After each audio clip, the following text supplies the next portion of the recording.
Você já parou um pouco para pensar como o cinema de Kleber Mendonça Filho é acima de tudo sobre espaços?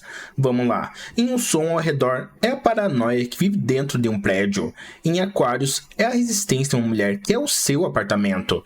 Em Retratos Fantasmas é a memória que vive nas ruínas dos cinemas de rua. Os prédios, as ruas, as paredes, tudo isso conta uma história. Em Um Agente Secreto, essa obsessão não só continua, como ela é levada a outro nível. O que acontece quando o espaço que você habita não é só um lugar de memória, mas também uma prisão?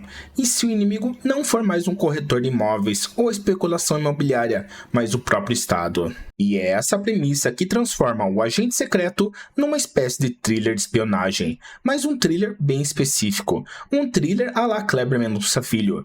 E isso significa que sim, vai ter suspense, mas a atenção principal não vai estar nos tiroteios, vai sim no barulho do telefone, na textura de uma fita cassete e no peso do ar abafado do Recife. Mas caso você não me conheça ainda, olá, eu sou o Gabriel e hoje vamos falar um pouco sobre o Agente Secreto. Então já vai clicando no botão de like aqui no vídeo, que assim você ajuda o canal. E também, caso não seja inscrito ainda, cogite se inscrever para não perder os próximos vídeos. E também me segue nas minhas redes sociais. Elas vão estar passando agora na tela e também vão estar aqui na descrição. E agora sim, vamos ao vídeo. Tá policial? Eu não, sou policial. Ó, a pinta de policial, cara. Não sou policial. Vamos lá. O filme se passa em 1977, no Recife, no auge da ditadura militar, mas já num crepúsculo meio sombrio. A gente acompanha o Marcelo, vivido por um Wagner Moura que já na primeira cena parece carregar o cansaço do mundo nas costas. E ele chega numa cidade meio como um fantasma, fugindo de um passado que o regime militar está tentando ativamente apagar. A missão dele aqui, que a gente vai descobrindo aos poucos, é uma mistura de sobrevivência com uma busca quase arqueológica. Ele não está atrás de dinheiro nem de poder, e sim ele está atrás de papel, de arquivos, de registros da mãe dele, documentos que provam que ela existiu e que a história dela aconteceu. E é aí que o filme estabelece sua tese principal. A verdadeira luta não é só pela liberdade, mas sim pela memória. O roteiro é estruturado de um jeito que mimetiza essa confusão. Ele não é linear. A montagem, aliás, é um dos pontos que vai mais levantar debate. Ela vai e volta no tempo, e tem momentos em que o filme exige que você, como espectador, seja um pouco detetive também, que junte os cacos da história do Marcelo. E aqui, preciso ser honesto, isso torna o filme denso. Ele tem quase 3 horas e ele usa cada minuto desse tempo. E não é um daqueles filmes que te pega pela mão e te entrega tudo mastigado, mas sim pelo contrário. É um filme que exige paciência, que se permite ficar em longos momentos de silêncio, onde a tensão é construída só por um olhar ou pelo som de um carro passando na rua. É uma escolha corajosa e que na maior parte do tempo se justifica, mas é uma escolha que cobra seu preço, que exige uma imersão que pode cansar. É aqui que o thriller dele se difere. A espionagem aqui não é sobre perseguições, mas sim sobre a angústia de esperar. É o suspense do silêncio. O filme gasta tempo construindo a rotina do Marcelo, o que torna qualquer quebra nessa rotina um passo fora do lugar, um telefone que toca na hora errada e um evento que pesa na vida do protagonista. É um daqueles suspense de atmosfera e não de ação. E o Wagner Moura tá perfeito para isso. A atuação dele toda é para dentro. É uma melancolia sóbria. Como diz seu texto, ele não é um herói de ação. Ele é um intelectual acuado. O Marcelo é um homem que precisa se apagar para sobreviver, mas ao mesmo tempo precisa se expor para encontrar a verdade. E essa contenção é o que dá o tom do filme. É um tom quase frio. Você admira a precisão, mas às vezes sente falta de um respiro. E o que falar desse Recife de 77? O Kleber, junto com a direção de fotografia, faz uma escolha que define o filme todo: filmar em Panavision anamórfico. E isso, que podia ser só um fetiche estético, aqui tem uma função narrativa clara. A tela larga, com aquela saturação de cor que faz você sentir o calor e a umidade, não serve para mostrar a beleza da cidade, mas sim serve para esmagar os personagens. Os planos abertos mostram arquitetura, sim, mas é uma arquitetura que vigia. O sol de Recife, que a gente costuma ver como algo alegre, é aqui quase estourado. É uma luz dura que remete direto ao neo-noir. É uma luz que não ilumina, Ela expõe, ela deixa todo mundo vulnerável. A sombra não é um alívio, é só um lugar temporário para se esconder. Diferente do Recife melancólico de Retratos Fantasmas, aqui a cidade é um organismo vivo, mas doente. O cinema São Luís que aparece de novo não é só uma lembrança. Aqui ele é um santuário, um refúgio. É o único lugar onde o Marcelo parece respirar, onde a arte ainda serve como um arquivo da sensibilidade humana. Além que a direção de arte é meticulosa num nível que beira o obsessivo, e isso é ótimo. O filme entende que num estado policial, objetos banais são carregados de significado.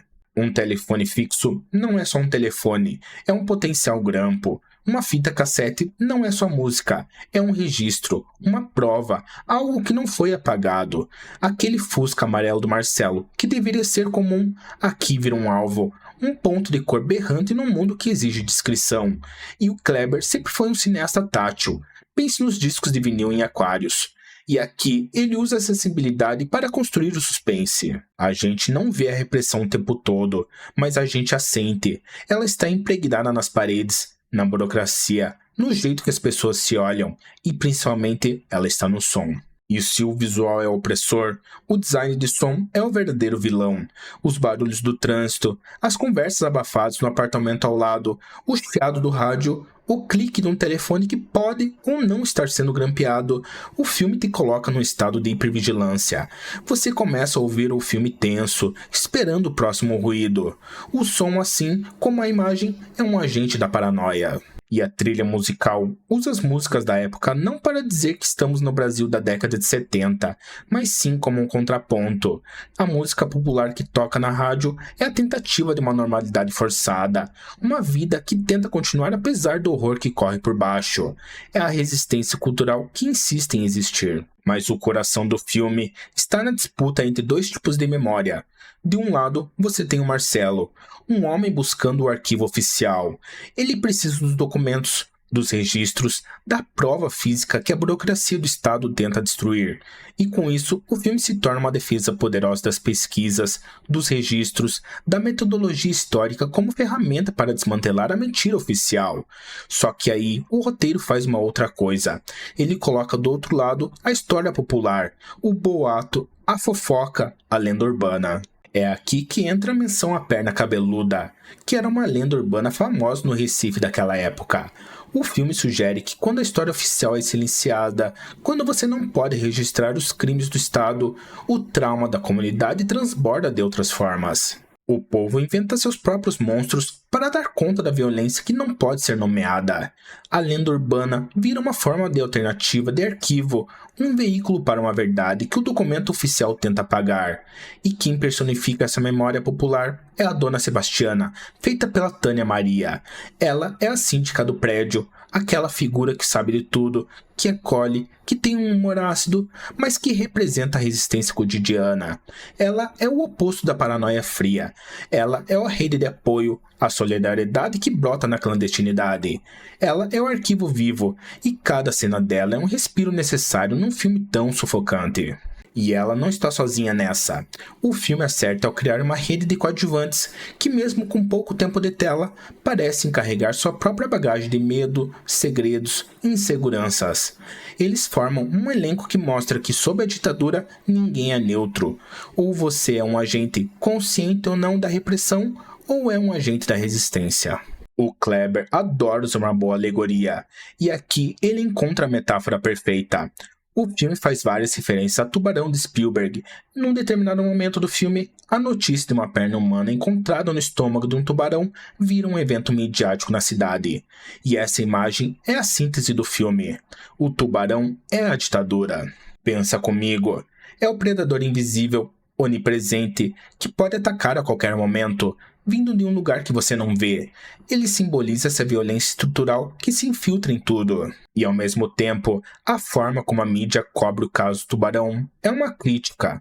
O absurdo grotesco que a perna vira um circo que desvia a atenção dos crimes reais, muito mais sistemáticos, que estão sendo cometidos pelo regime. É uma sátira política que usa o fantástico para falar da realidade mais crua. Essa sátira, aliás, é um traço forte do Kleber que aqui aparece de forma mais sombria. O policial corrupto, o burocrata que só segue ordens, o empresário que lucra com o regime. O tubarão não é só o ditador, é todo o sistema que se alimenta do medo e da corrupção. E o filme é muito hábil em mostrar que a violência não vinha só de cima, mas se infiltrava em todos os cantos da sociedade. Isso é feito aqueles programas americanos de proteção à testemunha. Tudo isso posto, será que podemos dizer que O Agente Secreto é um filmaço? Com certeza é um filme que consolida todas as obsessões do Kleber Mendonça Filho. Temos o espaço, a memória, o som, a crítica social, tudo colocado num thriller político. Mas como eu disse, é um filme exigente, é uma obra de uma maturidade artística, mas que vem com uma certa distância. Ele não é um abraço caloroso de Aquarius. Ele é mais como o suspense frio de O Som ao Redor, só que elevado a uma potência de paranoia nacional. O desfecho pode parecer anticlimático para quem espera uma explosão como vimos em Bacurau, mas dentro da proposta, ele é coerente. A luta do Marcelo não termina com um troféu, ela termina com um reconhecimento melancólico de que a briga contra o esquecimento nunca acaba. É mais um suspiro do que um grito. O Agente Secreto é uma obra que vai ficar reverberando, que pede para ser revista, para ter suas camadas decifradas. É a prova de um cineasta no controle absoluto de sua forma, entregando um ensaio sobre como a arte e o registro são, no fim das contas, os únicos agentes secretos que podem, de fato, vencer a batalha contra o apagamento.